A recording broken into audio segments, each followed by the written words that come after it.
તો hello guys, કેમ છો? નારાયણ. આજે આવ્યો છું મિલે, કારણ કે આજે ભજન પ્રોગ્રામ છે.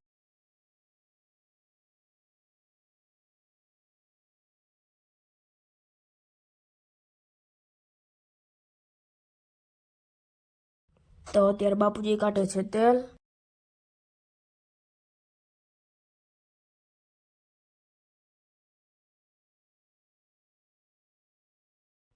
અને તેલ ગરમ થાય છે હવે.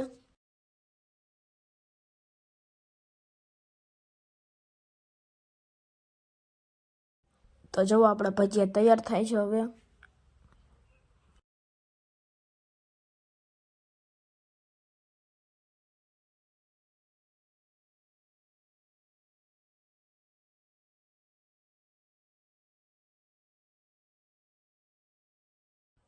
હવે બધા બેસી ગયા ભજીયા ખાવા માટે.